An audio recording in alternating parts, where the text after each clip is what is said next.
For those of you who heard our last session from Dr. Gail Hansen, she referred to, yes, I'm looking at you. So she referred to the High Line up in New York.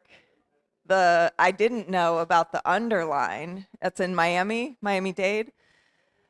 In Miami. So High Line, we've gone from the High Line to the underline to the front line, and now we're going to get to the bottom line, the triple bottom line. So, and when I say that, it's the triple bottom line. So this, private sector, yes, you have to make a profit, you have to make revenue, but the triple bottom line gets to that sweet spot where we're addressing the economics, the environmental, and the social, the people, the planet, and profit. So I'm really excited to hear from this distinguished panel. Timothee Sallin is a co-CEO of Cherry Lake. You heard from him this afternoon in our discussion with Dan Egan.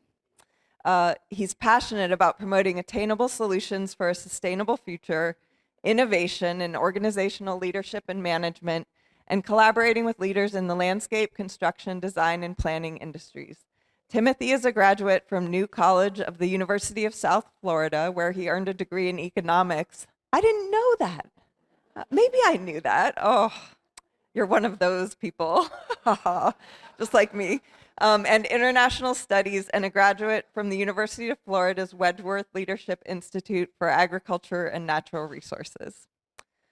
Ernie Cox is president of Family Lands Remembered, a company focused on large-scale conservation, sustainable development, and innovative water resource projects.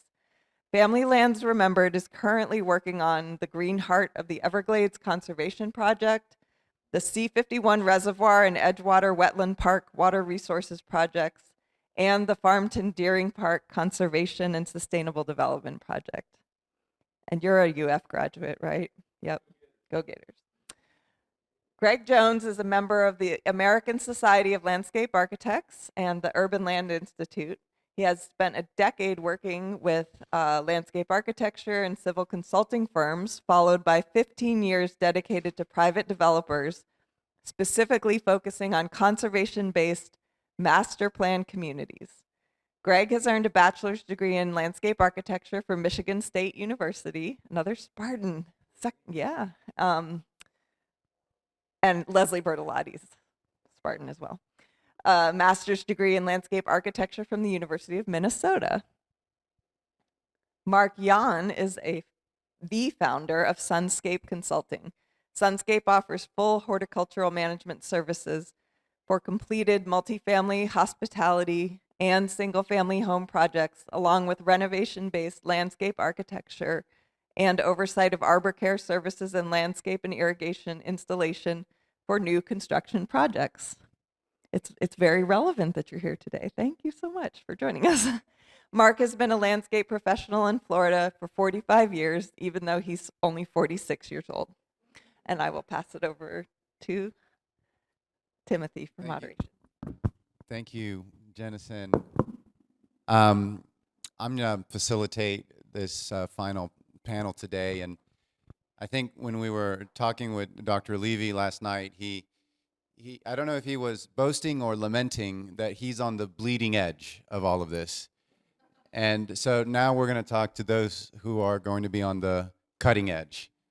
A little less bloody, but still very sharp, because there are other developers and large-scale master plan communities who are moving forwards with a similar ethos and commitment to sustainability and adopting these alternative landscapes. And I think it's important that we speak about those projects and hear from them. So we're going to hear from Ernie and Greg first about their projects, and then we'll have a conversation with Mark about how we can provide support to these projects to be successful in their implementation. Here it is.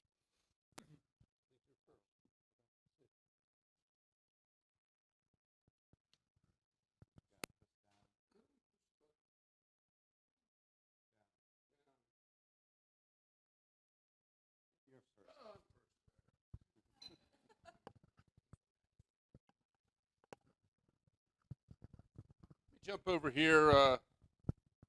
this on? I'll use this one. So, tell you a little bit about Deering Park, and make sure I push the right button here. This is we heard a little bit earlier today about the Florida Wildlife Corridor, which is a statewide initiative that is very, very exciting.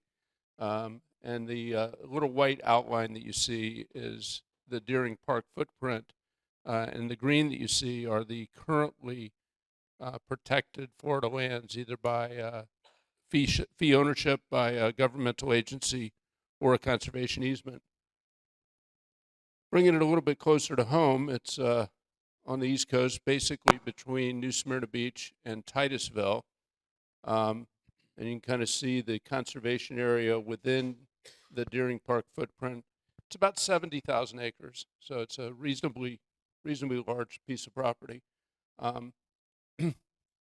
This is one that I had to explain to my daughter, who's begun to work for me, is to kind of give you context. I grew up in Jupiter back when there were 5,000 people in that town, in the middle of nowhere. And this is a 1984 photo. I'm searching for 1970 photo when we moved to Jupiter. But the property goes essentially from Tequesta to Lake Worth. And you could see in 1984 there was still some vacant land in northern Palm Beach County.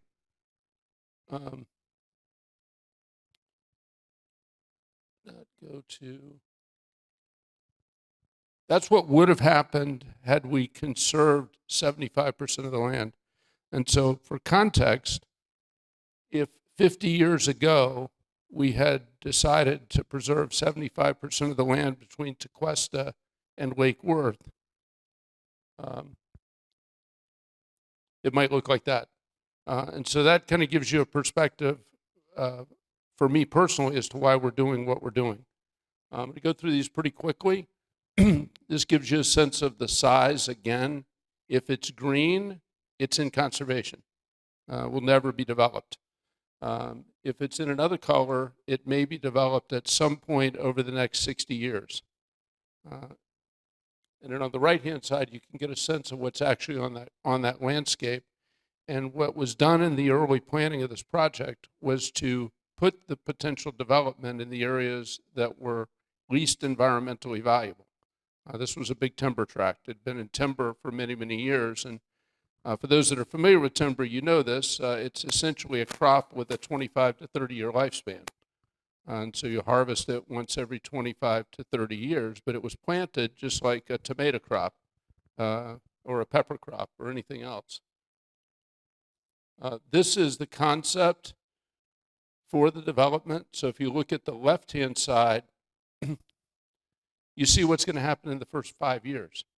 And so when someone talks about a new development project with 9,500 homes and 5 million square feet of non-residential, they think it's going to show up tomorrow. But it's going to take 5 years to go through that first 600 acres. And then it's going to take another 5 years to go through the next 600 acres. Incidentally, on this whole project with this, there's already 45,000 acres of permanently conserved natural lands that will never be developed. And I'll be the first to tell you, if I've got an opportunity to preserve 100% of a piece of property, I'd love to do that.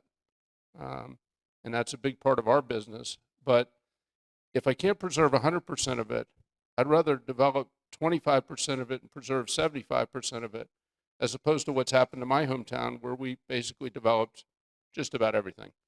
And then on the right is 20 years from now.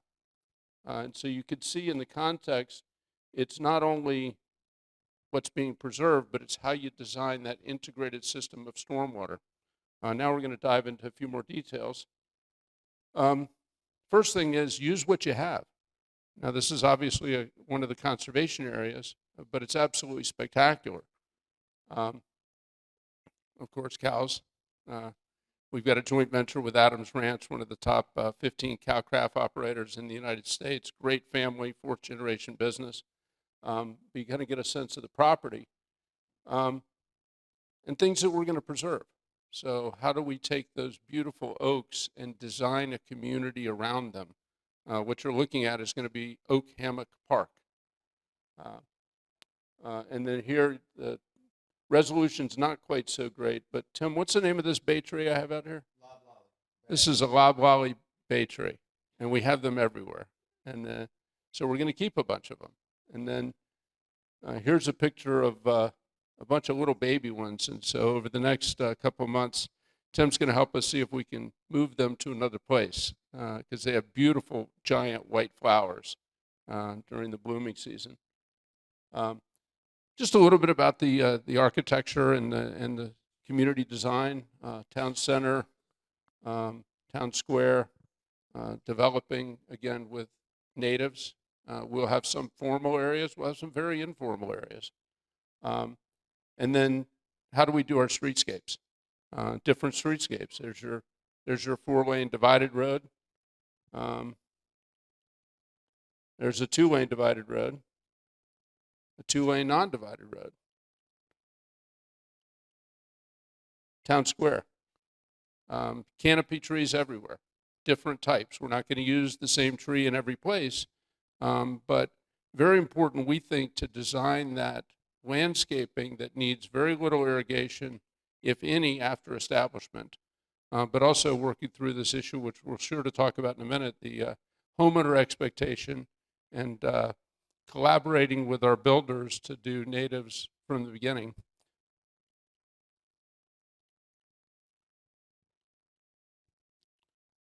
And then my last one, this is my outside my front yard. And my favorite is I love oak trees. I love live oak trees. If you're going to plant a live oak tree, you got to give that tree enough room to grow because that 2-inch caliper turns into a 4-inch caliper. And if you let the tree grow to its natural life, you might have a 3-foot caliper. So one of the things we've done is we're designing room between the curb and the sidewalk for the oak tree.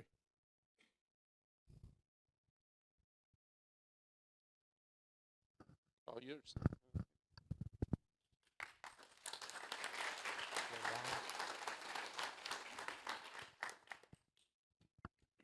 Right. My name's Greg Jones. I'm with Wildlight, and we're a master plan community in Northeast Florida. First, I'd like to just say thanks to Tim and the Outside for inviting me here to speak. Last year was my first outside event, and I left here with a lot of enthusiasm of everything that I learned. And so I made a few phone calls, got in touch with Pierce and Jennison, and just started having conversations about how we can implement some of these things at Wildlight. And so really I'll present Wildlight today, but I'm really excited about presenting Wildlight maybe 5 more years when we start implementing some of these sustainable landscape initiatives. So first of all, Wildlight is a master plan community, about 24,000 acres, and we are in Nassau County, which is the first exit as you come down 95 into Florida. So we have about 8 miles on the St. Mary's River.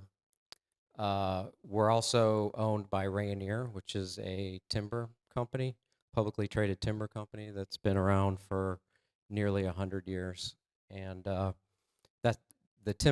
values of Rayonier's, our parent company, their sustainable forestry initiatives have really trickled down into how we perceive Wildlight and some of our development initiatives.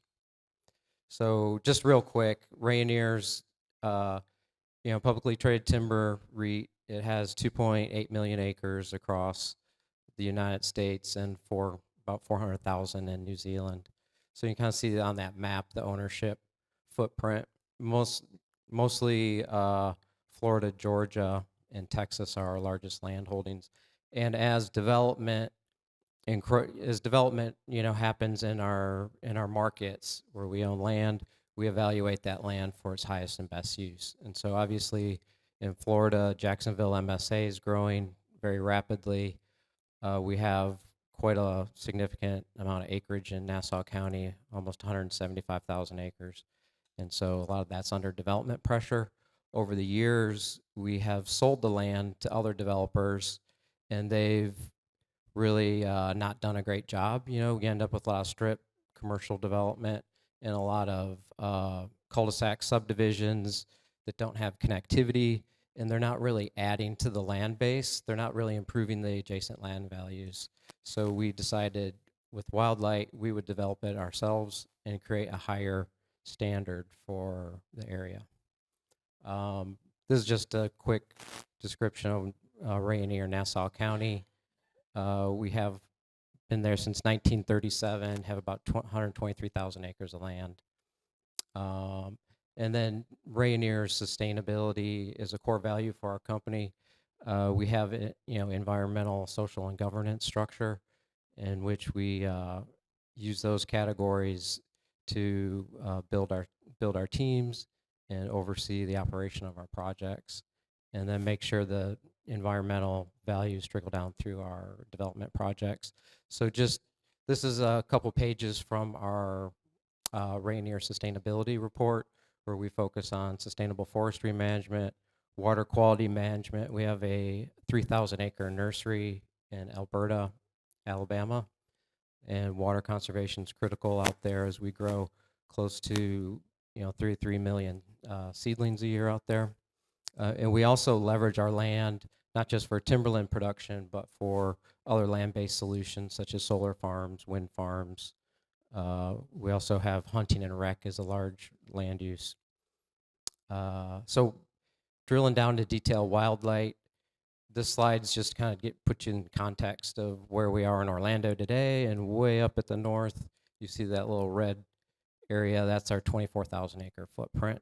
We're about 15 miles from Amelia Island on the east, and then about 15 minutes north from the airport in Jacksonville. This just drills down a little more detail. You can see it relative to Jacksonville, about 30 minutes.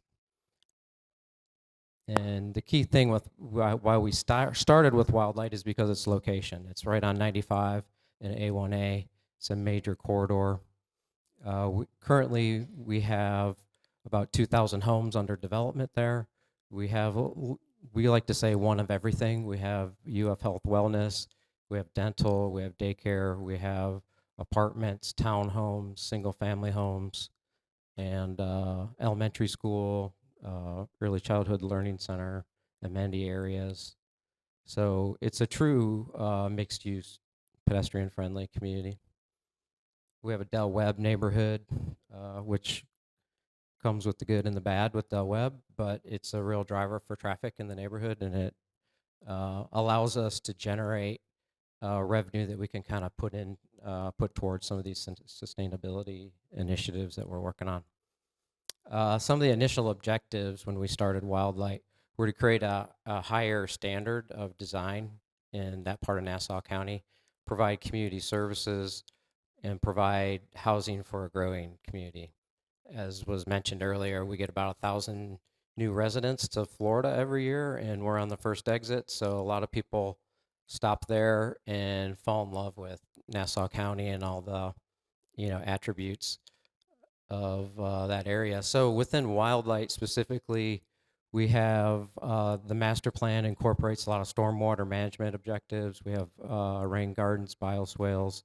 We have a large conservation habitat network.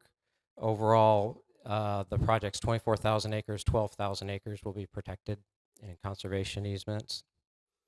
In the conservation habitat network, it's managed by a stewardship district similar to Sunbridge. So the entire project the conservation areas and all the common infrastructure will be under single ownership and management. So that allows us the opportunity to implement, if we're going to do water conservation measures, we can do it on a scale that has a big impact. This is just a layout of the 24,000 acre footprint with the conservation areas, and then you can see the frontage to the north on the St. Mary's River. Another part of the sustainability plan is really about health and fitness.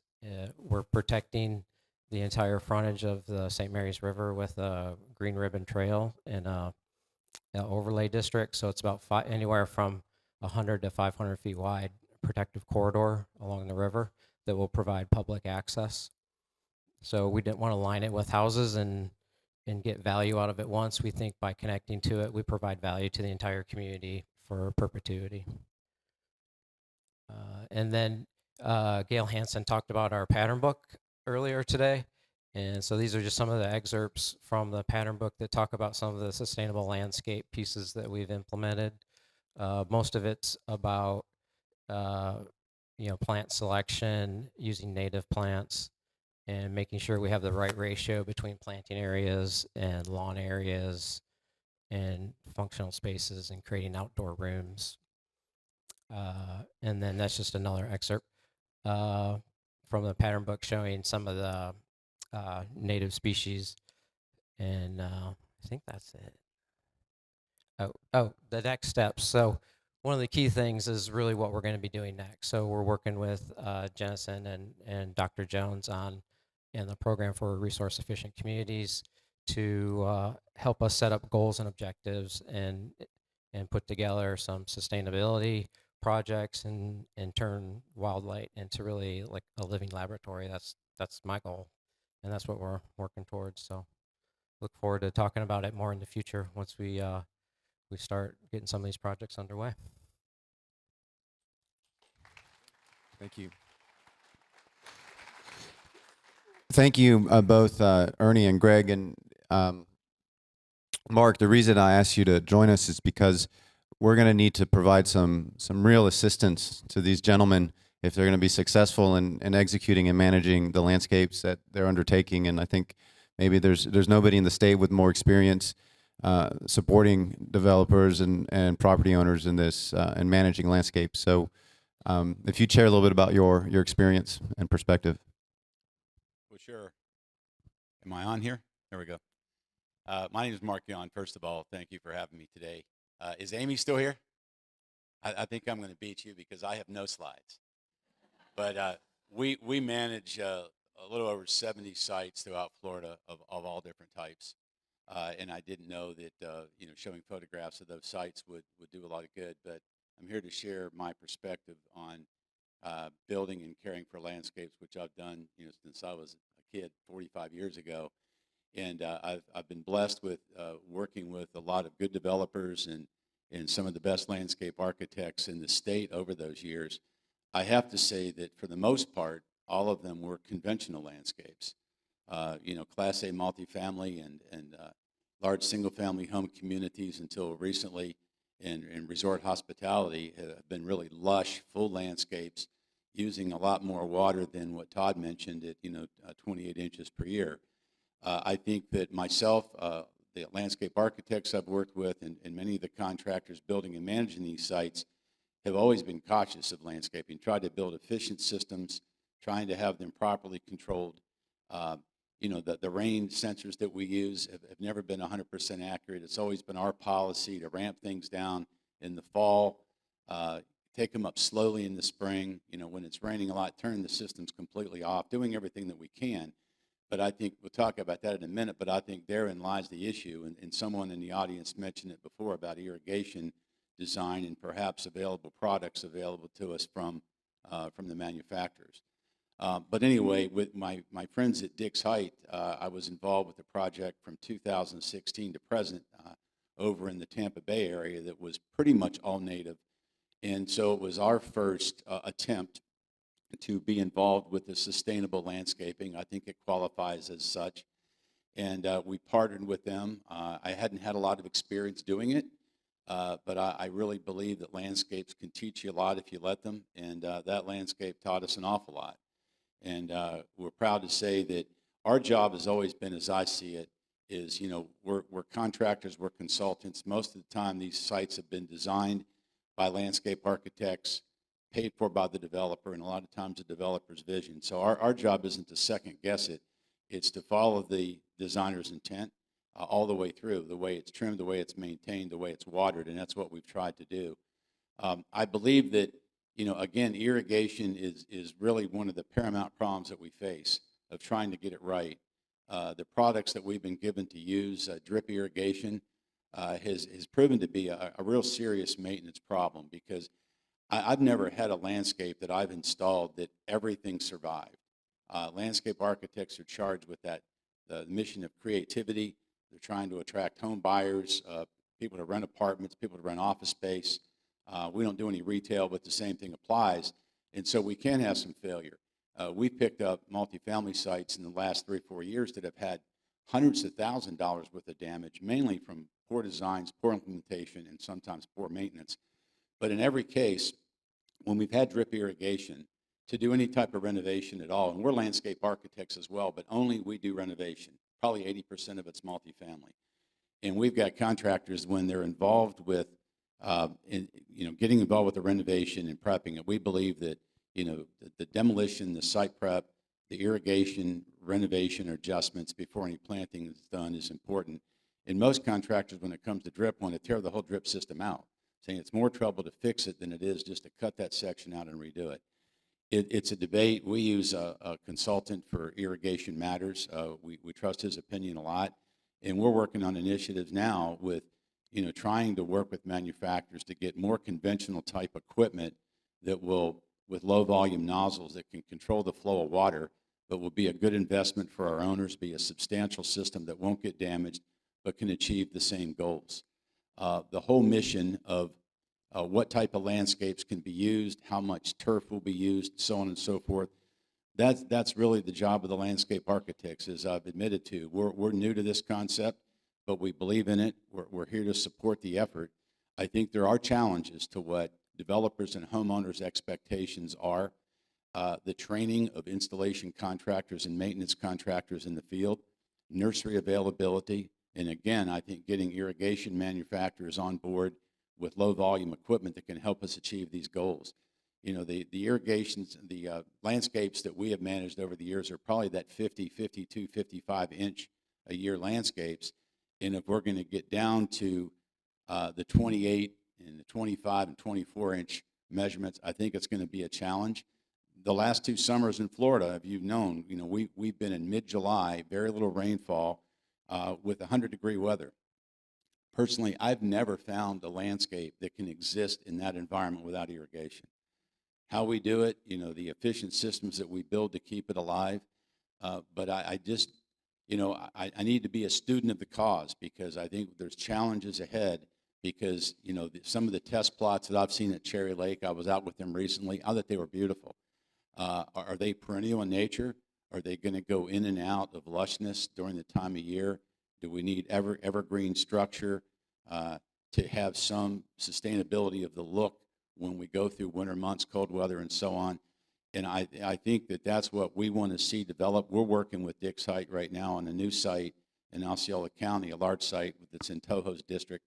And we've had a lot of preliminary, more pre-construction activity on that job than ever, trying to bounce ideas back and forth of how can it work? How can we meet all the criteria? Because really, and I think Amy and some other people mentioned before, the restrictions, the requirements are what's going to drive it. And I think in this particular case, you have a developer that really aspires to sustainable landscapes in the first place, so that's very helpful. A lot of developers don't. I mean, they really don't know. They just know they want it to look nice. They want it to look pretty. And so getting more and more of those people on board, I think, with the initiative, and then following through and having discussions on the front end of how we can achieve end goals. Supply lines came into the play of this particular development. We've had that before. If you don't have volume, you can't boost it. You can't do anything with it.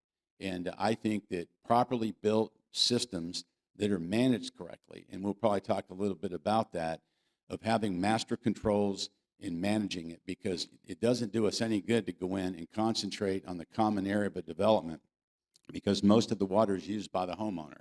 So we win the battle and we lose the war. But I think that a lot of discussion, experts like the gentleman that we use, because they really saddle up with the designers. They really get with the designers and poke at them for certain things. And that discussion, I think, yields better results. But we need to have, and this particular gentleman I work with has a great relationship with Toho. And we just completed a multifamily site in their district that they allowed us to change from drip to conventional heads with MP nozzles on it, as long as we had plans to manage that water correctly. And we could show them we were going to manage it efficiently and meet those goals. And I think it was a victory for everybody, and we have every intention of doing that. If we're going to ask for some leniency in certain areas, We want to show them we will be responsible stewards of the water, and we're going to do everything we can because we know what's coming. But I still believe that any landscape that a developer is going to want to have is also going to require a certain amount of water. And whether it's 22 inches or 30 inches, I don't know the answer to that. But I think it's groups like this, ongoing discussion, and the continued debate back and forth that'll get us to the finish line.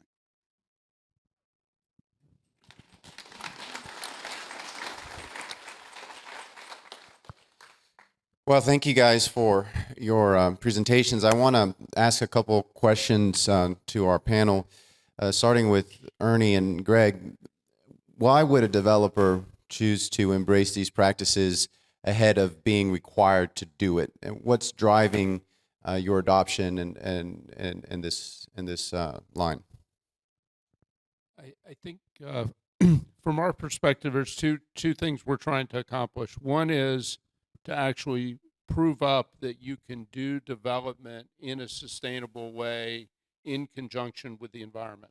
And as Florida continues to grow, I'm a believer that the market always wins.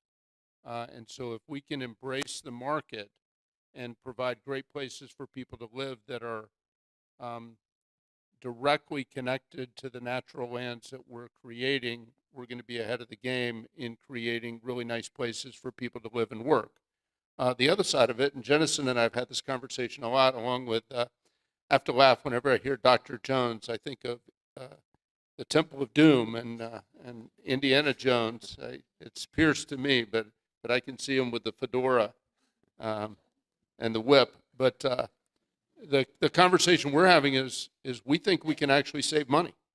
And the bottom line, if we can use native landscaping that doesn't require irrigation, and we can come up with plants that survive storms, the life cycle cost of that landscaping, we're actually believing it's going to come to the bottom line. And so ultimately, if we can prove up, and that's one of the reasons we're working with the University of Florida and the Program for Resource Efficient Communities, is to prove up the economics of a sustainable landscape in a master plan community. Because if you assume, and I know there's a lot of people look at development as bad, but if you assume that every developer just wants to get the best bottom line, if we can prove up that sustainable landscaping helps the bottom line, whether they care about it or not, they'll start to do it. Yeah, I'm kind of with Ernie. It takes a second. You start talking. Oh, okay. Yeah, I mean, it's for us. It's about sustainability as a core value from our parent company, being a sustainable timber company for over 100 years, and the way that we've managed and operated our timberlands throughout that time period. The other piece is economics too. We think by taking on some of these initiatives and getting out ahead of the regulators, that'll give us more time to adapt. We know it's coming. We're in Northeast Florida. I think we're 5 years behind Central Florida on some of the water issues that are happening, but we know water's a limited resource as many other things are, and we need to start planning for that before, so we can kind of get ahead of the regulations. And it's also like the bigger picture is, so Rayonier's a big T timber company. We're a little R real estate company. So our real estate development projects are very minor on the bottom line of what the company does. So we can't let what we do in our real estate development efforts impact the broader company in a negative respect. And so a lot of the EU, for example, just enacted legislation that you can't ship logs over to the EU that have been harvested for development purposes. So now we have to start thinking about how we approach our development projects and how we manage the land in a more efficient way, because it affects a broader picture from a business perspective for us. We're not just talking about our development projects. We're talking about a larger publicly traded company and the operations of that. So. And I have a follow-up question for you, Mark, because you've told us that a lot of your customers are doing conventional landscapes. These developers, they just want their landscapes to look pretty. And hearing what Ernie and Greg have just said, if we can prove this up, that it can go down to be a very successful economic model, are they open to a different landscape if we can show them a better way? I think so. It's just, they probably have not been exposed to native landscaping with using really good quality material, properly installed, properly maintained. And I have a few developers in mind that I'm not quite sure. I mean, they're kind of stuck in that rut. They've been doing it for a long time. They know what they like, sort of thing. But on the other hand, as more sustainable landscapes are built and can be maintained properly, I know we show off Starkey Ranch all the time over in Odessa, and I think that's the kind of thing, because in those communities, a lot of people live there because of that. They love it, but in some communities, and that was one, and it wasn't really anybody's fault, but the common areas were all sustainable, but then the homes came in and were developed with this conventional landscaping. And so not only does it kind of look odd, but they're using a lot of the reclaimed water, and we struggle in the common areas. So I think it's a learning curve, that developer and other developers alike. I think there's just not that much out there. And if there is, and maybe some of it's small development, Starkey's quite large, and I'm sure there's other developments around the state. But it's just going to, and then some of the landscape architects that work for those type developers are acquiescent to that just because they think that's the only thing that they'll listen to, and that's kind of their style as well, and they're very good at it. So how do you break the trend? It could be just requirements over time, but it also could be getting them involved with programs like this that they probably don't know that exist, quite frankly. And I think even the message, because we're a messenger, we're working with them trying to protect their interests. So even people like me that can spread the word, and sometimes it doesn't stick the first time. It might be a couple different times. You get them out, you look, and then when they start seeing the requirements coming down the line, they go, "That's not such a bad alternative," and that's quite possibly the way it progresses. There's a big opportunity to prove this concept, to demonstrate that we can create a successful alternative model. But the risk is that if we're not managing these landscapes and executing properly, we will fail. And we know that maintenance and the lack of trained maintenance professionals who have experience working with this style of landscapes is a concern. We also know that a lot of the water use is going to be centered around the home water use, not the common area water use. And we can manage the water with a little bit more professionalism and control around the common areas. But if we leave it up to the homeowners, we have thousands of homeowners that are managing our water, and this is what we spent all day and yesterday talking about. So my question for the panel is, what are your thoughts on the role of master managed landscapes in HOAs and moving forwards and trying to gain some degree of control over the management of these landscapes in these communities? Well, actually, I like the concept of a master managed landscapes, because I was thinking about that yesterday as we were walking around Wesleyan Park, and Pierce was presenting all the water use data. This all seems voluntary at this point. And what's the mechanism to, ration it? That's probably a scary word. But so on the scale of the project we're doing, I think there's opportunities to do that as far as have certain areas that are master managed, because we'll have large common areas. We'll also have, obviously, the single family homes and, multifamily projects too. So the other piece of it that I think is interesting is you can create the design guidelines to implement these, but you have to make sure you have the management structure in place to make sure they get implemented and to make sure you're monitoring them as well. So I think that's another challenge that we need to address.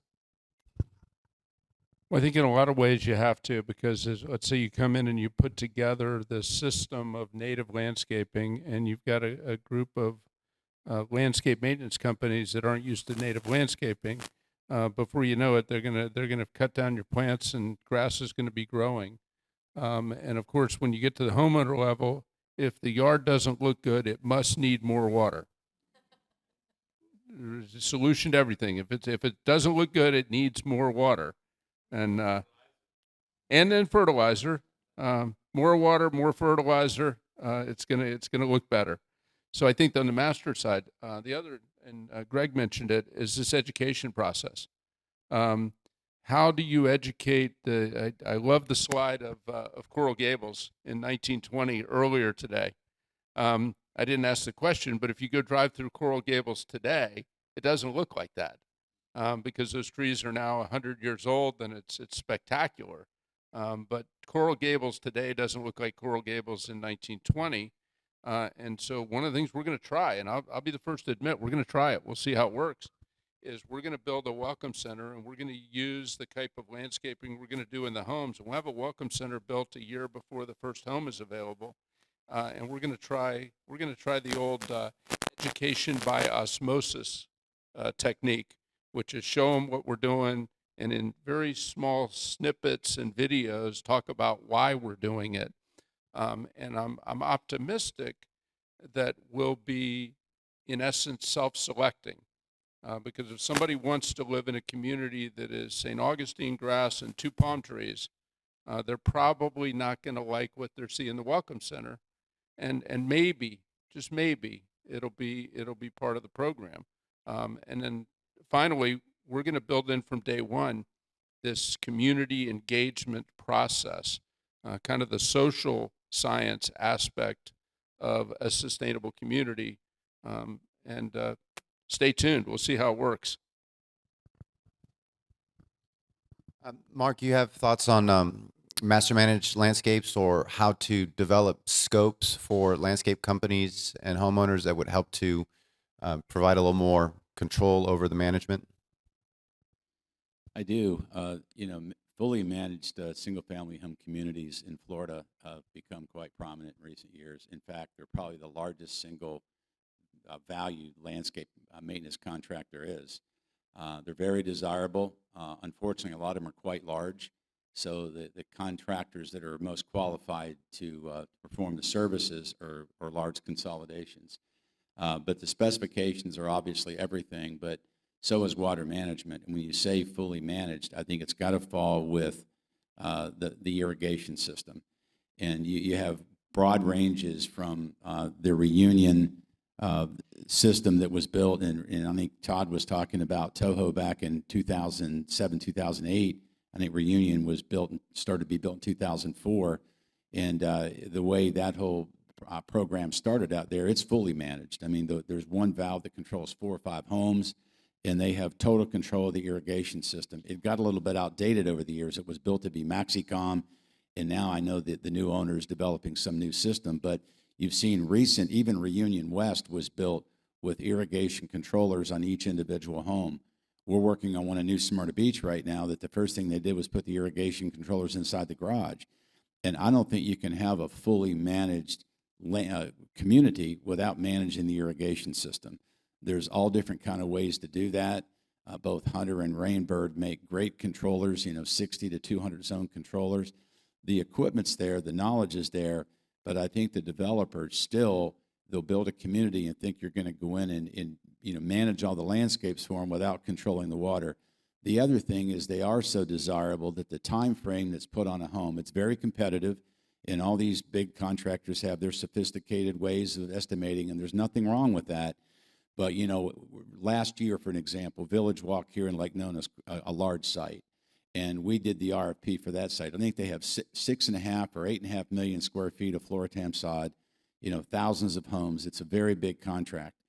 But and I think the contractor that was awarded that job is doing a good job. We didn't stay on to manage it, but we've stayed in touch with the board.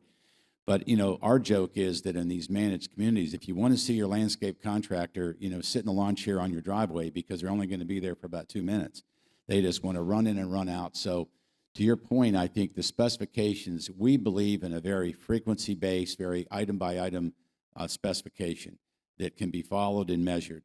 and enforced. If not by us, someone like us or someone from the on-site management group. But I think there has to be some time limits given when you come to landscaping. There's certainly a learning curve when it comes to natives, because it is a whole different, what Ernie mentioned, what people have learned over the years, what they can power shear, what they can hand shear. We're a big proponent of hand pruning and hand shearing. When it comes to natives, it's a different ballgame. And so as we move along with this process, our specifications, that's what we were talking about a little bit earlier, Timothy, is, we could send our specifications out. Our specifications look the same for throughout Florida and really in several different parts of the country, but of course turf type, climate zone, and other things factor into it, but they kind of read in a similar way. And they really wouldn't have to change much to transfer over to natives, but I think it takes some investigation, but that's what you have to get right, is the care and then the insistence on the care. Because you write something down doesn't mean it's going to get done. But I know several in the room, we've worked together on projects, and I think, again, it's just one part of that, Timothy, that it's going to have to come in time. But things like getting specifications right could happen now, but the way irrigation systems are designed, developed, implemented, and maintained is going to have to be something that comes from the developer, but it can certainly start with the landscape architects and their sub-consultants that design these systems. So I want to go back to something that you mentioned, Greg, about enforcement, having standards, and then having the ability to ensure that they're being followed. So if you could speak a little bit about, how you guys are approaching that, and a related question, how the builders that you're working with are receiving these ideas and this approach, and how you expect or anticipate to bring them into the fold, so to speak. Yeah, so currently right now, the way our process works is we have our design guidelines that go out to the builders. Those are part of their builder agreements, and then we work with their landscape designers on approved landscape plans for each house. They submit the plans as they submit the architectural plans. We review, approve, and then construction begins, and we go out and inspect. And then when they're complete with construction, we go out and do a site review to make sure everything's built per the plans and specifications. Primarily just, architectural elevations and then the landscape.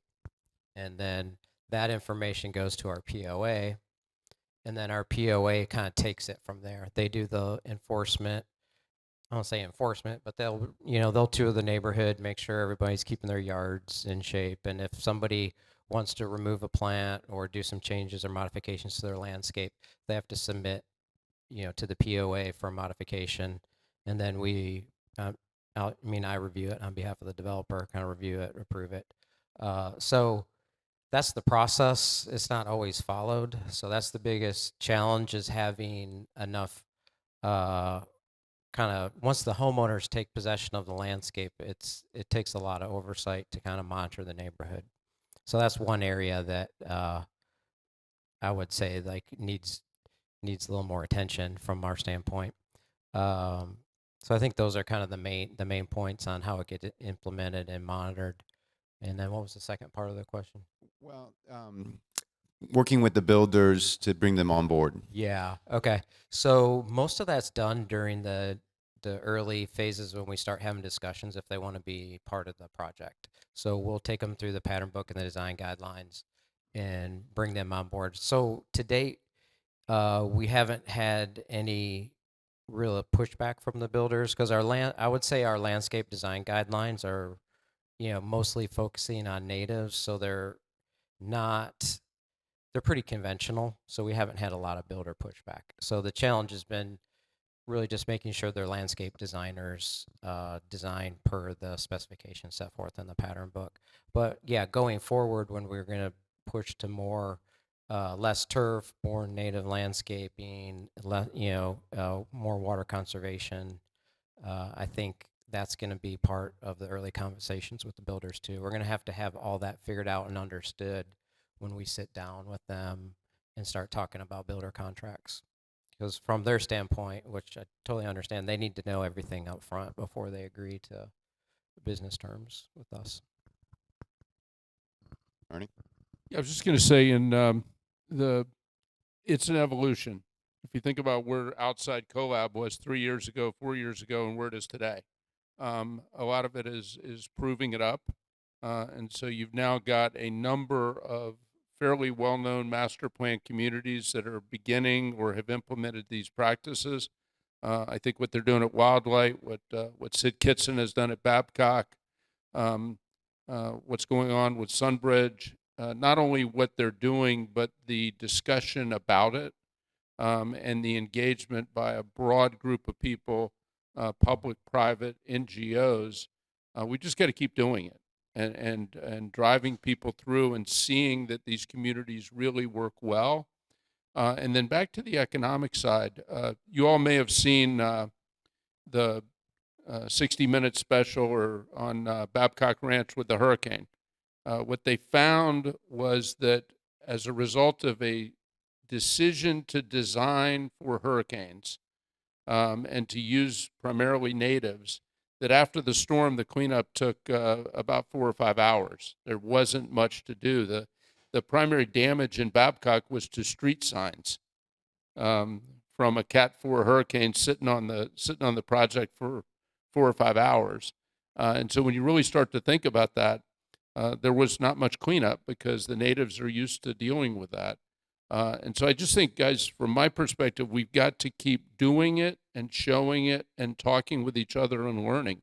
I'm hopeful that in 10 years, this will be the conventional style of landscaping instead of something new. If we have a little bit of time, maybe for a few questions from the audience.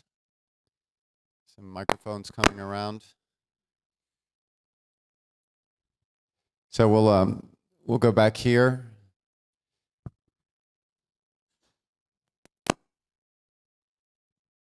And then if there's another microphone, we'll take a question from Deirdre. Thank you.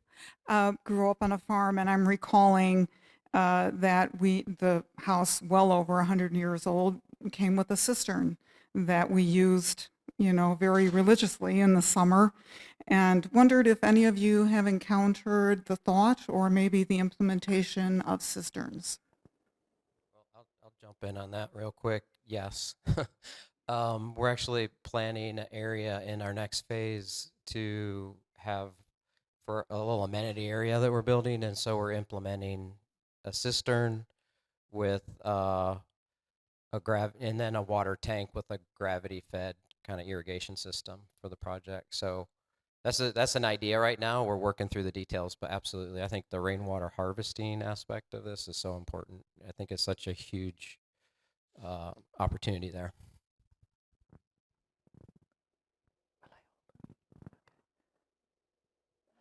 Okay, my question is about new practices and behaviors.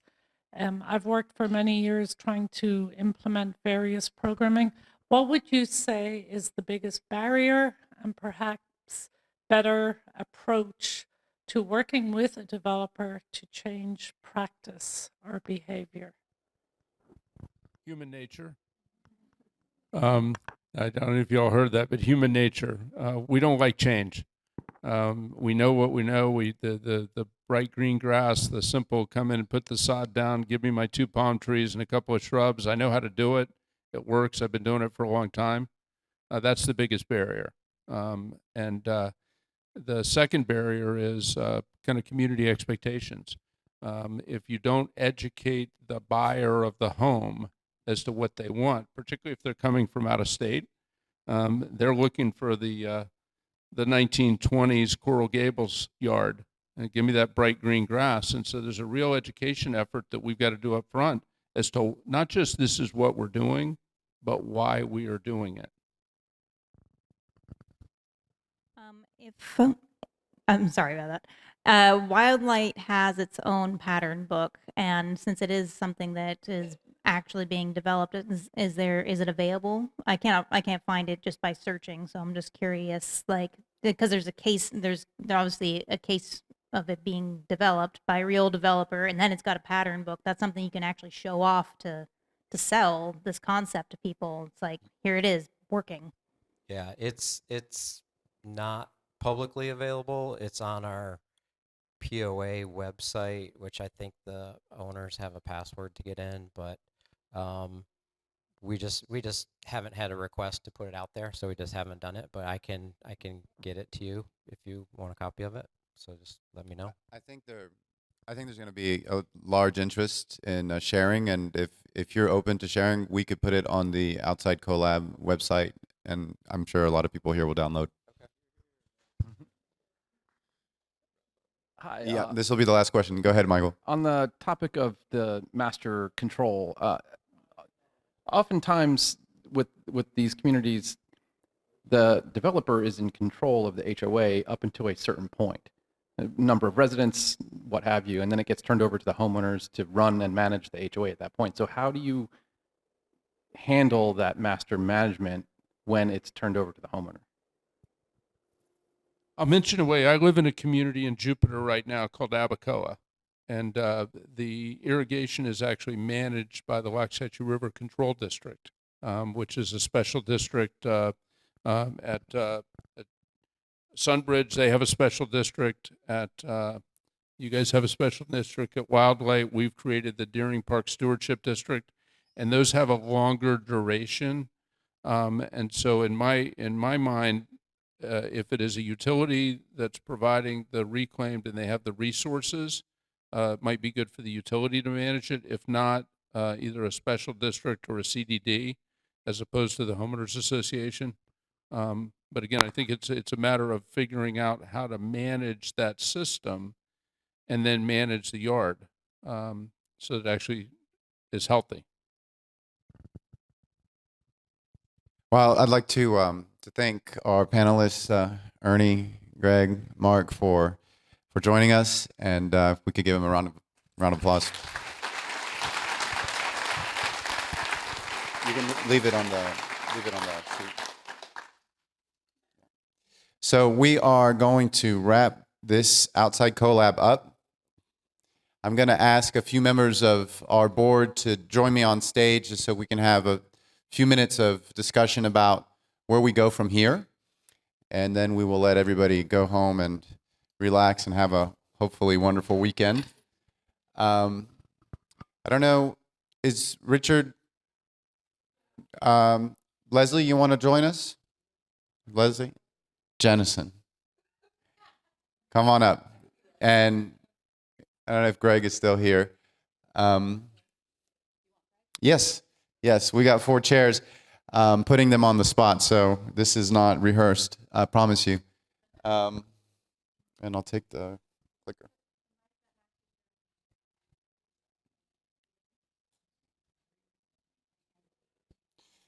So just an update on the Outside Sustainable Landscapes Collaborative. We are now an organization officially incorporated. We kind of been acting without any official organizational structure, but last year we went ahead and incorporated with the state of Florida, and we are in the process of getting our 501c3 designation from the IRS. So we are actually an entity now. I'm not exactly sure who is we. I hope it's all of you, along with all of us. Our homework is to read the bylaws this weekend, right? We have to read the bylaws. We do have a fantastic board, and you can see the board members here on the slide. And I just want to, we did a lot of things since the last Outside Collab. Here are just a few dates of workshops and events. Thank you to Commissioner Lockhart for inviting us to do a workshop in Seminole County, but we also had the opportunity to do several workshops in Lake County and participate in a number of different organizations, conferences, and so forth. But mostly, as you've seen, there's been a lot of continued effort along the lines of the living laboratories, the research, the learning that's been going on.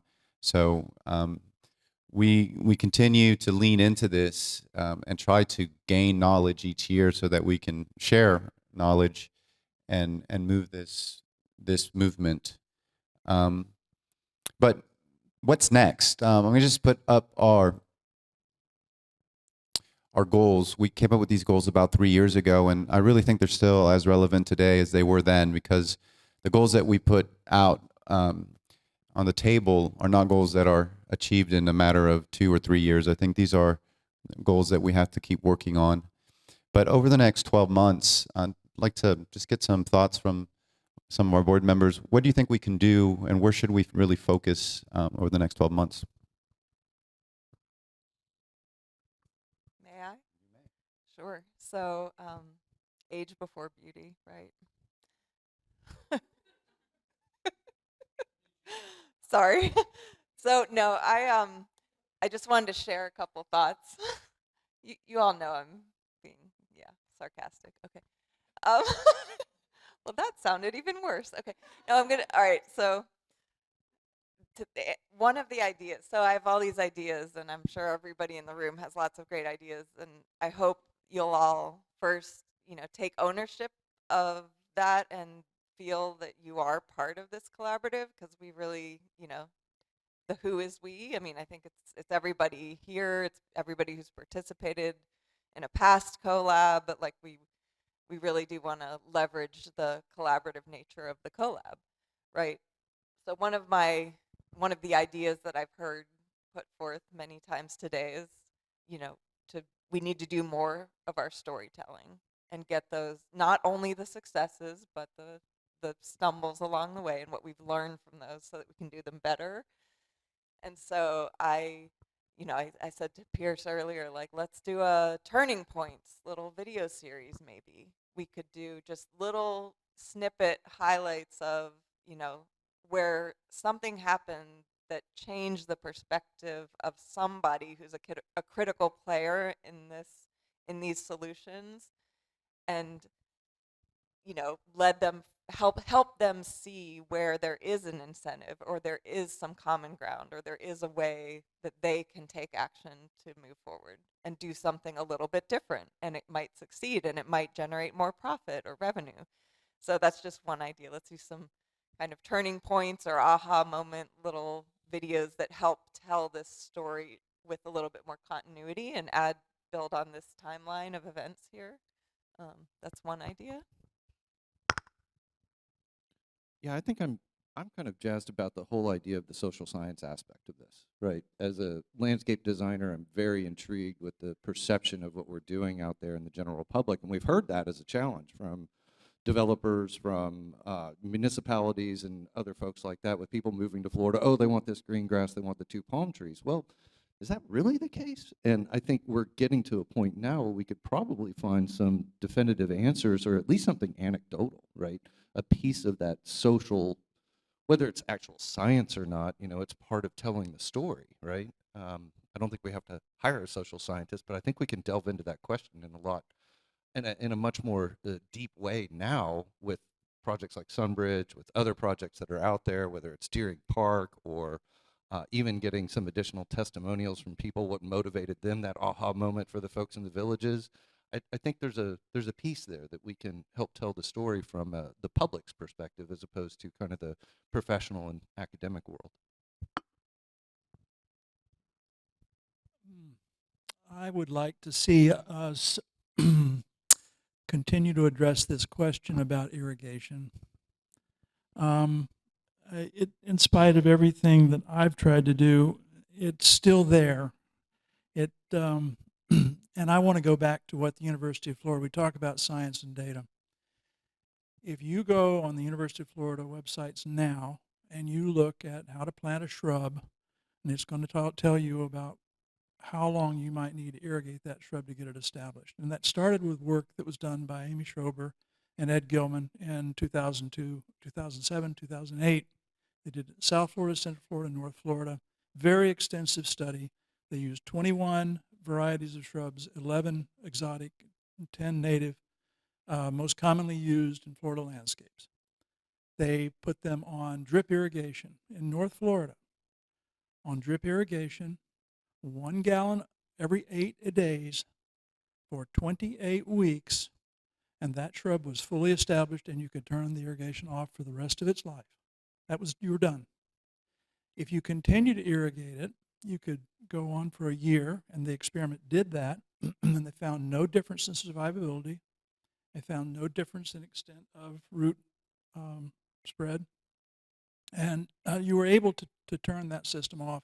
As we move to these kinds of landscapes that you all saw at Westland Park, there's every reason to expect that that's the kind of landscape that you could have that literally does not need. We're back to coconut, no, what was Coral Gables in 1920. You don't need to keep irrigating these landscapes.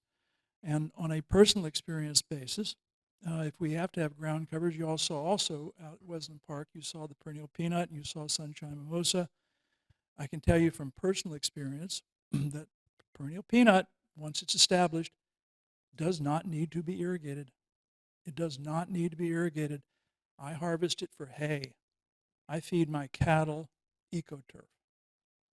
It's a very high protein. It's equivalent to alfalfa. I have very happy cattle, and I have 22 acres of it. I know what I'm talking about, and you do not need to irrigate it. So we've got to stop with the presumption that a perpetual irrigation system is a requirement for Florida landscaping. It is not. I was born in Jacksonville in 1946. I never saw an irrigation system until 1982. So I was in college before I saw an irrigation system in a neighborhood that I lived in. And so I think that we have to stop with that as a foundational axiomatic presumption. It's okay, we're there now, and I know we have to kind of move away from it. And I want to compliment Ernie in particular for the comments that he made about life cycle analysis. When you do the life cycle analysis, I think you'll find that what I'm suggesting is that whatever it takes to get past that 28 weeks and get that thing established, life cycle wise, that is a winner financially. So that's the bee in my bonnet right now. If any of you all even understand that, everybody know what a bonnet is? I mean, these are kind of old-fashioned statements. Yeah. But Are you attracting pollinators? yeah. So I mean, I don't mean to just be this broken record about this, but I've just had so much personal experience with my own landscapes and those of people around me in the nice older neighborhoods in Gainesville, the nice older neighborhoods in Orlando, and Coral Gables. We've just gotten off track, and we have to move back away from that. So.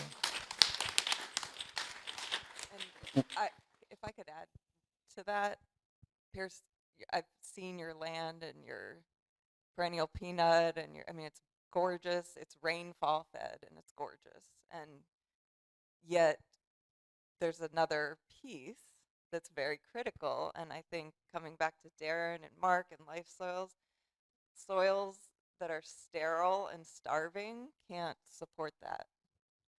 And we try to support that with irrigation systems. And as Brooke shared, and what we're seeing in these living labs, even if you water them to death, they're still not going to thrive. The landscapes can't thrive. So irrigation, I completely agree. Like coming back to this question, like, do we need it? Like less is more. Less can be more. Less is more in many cases. But let's turn the soils. I think healthy soils can be sexy, and what's another S word? I don't know. Like it's true. If they are sustainable, self-supporting, healthy soils, then we can have those thriving landscapes without the need for the irrigation systems, and we can supplement with like rainwater harvesting and stormwater reuse, and let's just think outside the box a little more. Yeah. Great. Well, my comments are a little bit more mundane. I was thinking it would be really helpful to start organizing some of these resources and making them more readily and easily available to everyone who is interested, from the pattern books to the research findings, and even before we have published findings, if we could have some synopses of what research is being done, some addresses of places people can go to see these landscapes, and try to curate. And I think we can do a better job on our website, and I think that'll be an area that we'll address and work on this coming year. But going back to your bee in the bonnet, I think that what we can do at Cherry Lake is test some of these ideas. We have Pavilion Gardens is one of the beautiful landscapes that Jimmy and the team have built and managed, and we're going to extend it into a second phase. And so I've challenged Jimmy to take the study and to reproduce it with the irrigation. We have separate flow meters on everything, so we'll be able to, to track and monitor. So for us, and as providing services to the industry, we need to know that we can be successful deploying this solution, if in fact it is a viable solution. I think testing it at Cherry Lake will be a good step. I think that's a really good plug. If you haven't been out to see the work that his team is doing at Cherry Lake, you really should. It's absolutely worth a trip. Yeah, Mike. I agree. I was actually just talking with Amy about that. As a matter of fact, she mentioned that. I think that's a really good point. If maybe we're not ready to do a full research paper yet, at least we can start and come up with some best practices about how to begin a retrofit, right? Because it can't be daunting. I mean, if you got a legacy 75-foot lot somewhere in the middle of Seminole County, where do you even begin?